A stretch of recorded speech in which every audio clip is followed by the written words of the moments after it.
Leo, welcome to my channel. I am infinitely grateful for your presence here, for your likes and your beautiful comments. You are the master of your future and the one who builds it. Take what you wish to manifest to the universe or what you feel speaks about you, let the rest go. This is a general reading that you can view whenever you like, and if you want, you can also complement it with your ascendant or lunar sign, whichever you prefer.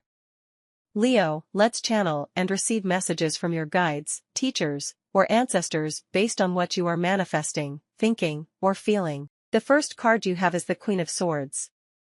In the present, you have the Sun, and for the future, you have the Ace of Pentacles. Leo, this is a deck that includes some deities from different pantheons. Here, the Queen of Swords is associated with the Norse or Germanic goddess Frigg, who is a protector of the home and weaver of the universe, and the wife of Odin. Having the Queen of Swords suggests that one's or have a purpose related to protecting or caring for your family. The Sun card indicates a sense of doing what you truly want with your characteristic optimism, and the Ace of Pentacles points to new projects and financial gains. At the bottom of the deck, you have the Nine of Swords, indicating that you are leaving behind a worry or anxiety. This card shows that you are moving past a concern, maybe related to the opinion of someone critical in your life. The Queen of Swords suggests that you are organizing something in your home or family, and things will go well. The Sun card brings a feeling of accomplishment and optimism, and the Ace of Pentacles indicates new opportunities and financial gain, possibly in unexpected forms like gifts or donations. 3 more cards, 9 of Cups, 8 of Cups, and the Emperor. If you want to move, change jobs, or go on vacation, the 9 of Cups shows that you can make it happen and that it will bring you joy. The 8 of Cups indicates leaving behind an emotional burden, and the Emperor suggests resolving issues with a dominant or authoritative figure, possibly a father or father figure. You may find a beneficial agreement with this person, which will help you move forward. 3 more cards, Page of Wands, the Moon, and Death.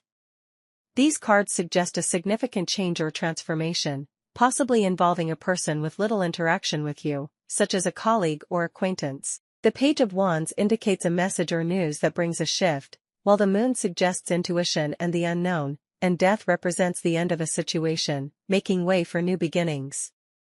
In summary, Leo, you are moving towards a positive phase with new opportunities, financial gains, and resolutions of past issues.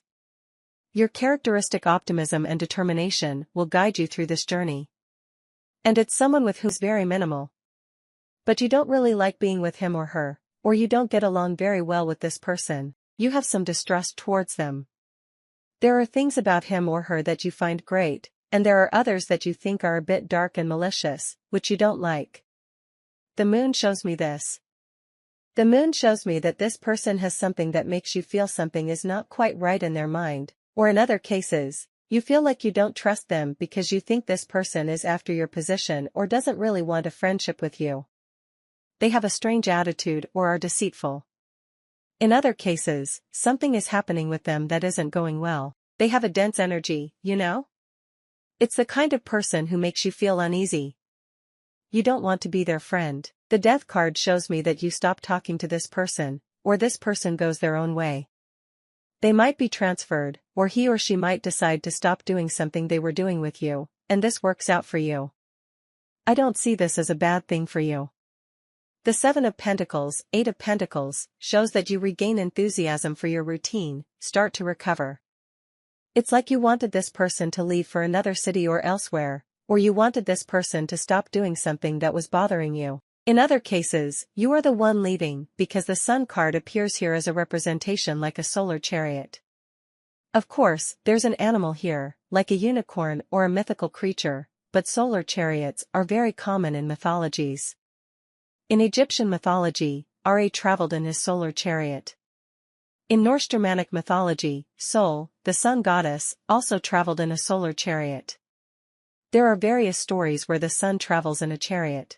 Logically, it's your arcana, as if you were also going to another place. The Ace of Pentacles shows me that you see this bright, precious gem, this opportunity in the middle of this cold lake, and you say, this is the opportunity one was waiting for.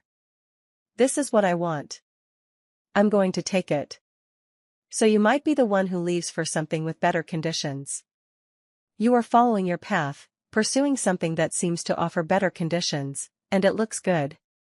There's a little mouse polishing an amethyst. I see that you are heading in a better direction, or this person leaves, and you regain your vitality. Sometimes people have an energy that drains us or prevents us from being ourselves. Often, with certain people, we feel happy and creative, or we want to do things, but there are people who enter a room and steal our energy, or we feel like our smile fades. Suddenly, we don't want to do anything. We feel like they're going to criticize us, or they're here to point out our mistakes or to envy the situation because we feel their negative energy. This type of person has a natural envy, and they don't realize how difficult they are with their opinions. It's the kind of person who masks negative opinions as constructive criticism. Of course, there are normal corrections like, "Hey, you made a mistake here, fix it." And you might say, "Yes, I made a mistake, thank you." But some people always find faults where there are none, like it's raining on wet ground. I see that this person is like that. You feel that their intentions aren't good. Notice that with him or her, it's like a situation or commitment ends. Something is happening in the life of a person you don't get along with, and you distanced yourself from them recently. This person made your life difficult, sometimes criticizing you a lot or criticizing your child. It could also be a family member who constantly criticizes your child. That represents a young figure, often your child, with similar physical characteristics to you. Fire signs are also represented by the pages, a person inexperienced due to their age. I see someone criticizing your child or someone you care about and protect, like a nephew, niece, or grandchild. This person isn't doing well. Generally, when people criticize excessively, the universe tests them to teach empathy. The signs I see in your cards are your sign, Leo, Aries, Scorpio, Pisces, Libra, and Virgo. These signs help identify people. If Libra doesn't resonate, then Gemini, either Sun or Ascendant. Let's see what the oracle cards tell us now. You have the letter Z, E, B, R, O, D, X, Y, and the letter G. These could be the initials of someone's name or something you want to buy or a place you want to visit that confirms something in the reading. Hold on, comes to mind. Now, let's add oracle cards to see what they reveal. The Fight, the Bow and Arrow, Death, and the Hermit. Leo, this speaks to what lies ahead and your future desires. You have the Ace of Pentacles, representing a gem or crystal. I see that you want to fight but to expand. The Archer typically represents expansion, wanting to go farther, to launch that arrow far. It's not a battle of hand-to-hand combat with swords, but expanding your horizons. You want more and are aware you must fight for it. This is a value you hold. The Death card here brings a message I like: start over, the game isn't over yet, a quote from Alejandro Lerner. It shows you're in a moment of enthusiasm, believing you're capable of fighting for your desires. Many of these things are abstract and internal, hence the Hermit card. It suggests an inner journey, reflecting on oneself and reconstructing internally. Yourself, change your flaws, control what's inside. You're throwing away many internal limitations, saying you won't worry about certain things anymore and will fight for what you want. You will let go of internal circumstances that were troubling you. Numbers that might be significant for you: 11, 2, Neptune, Poseidon, Aquarius, and the 5th house appear. The 5th house represents fun, joy, first loves, and has a Leo energy. You start to have different interests, possibly beginning something related to art, especially music or spirituality, maybe video editing as well.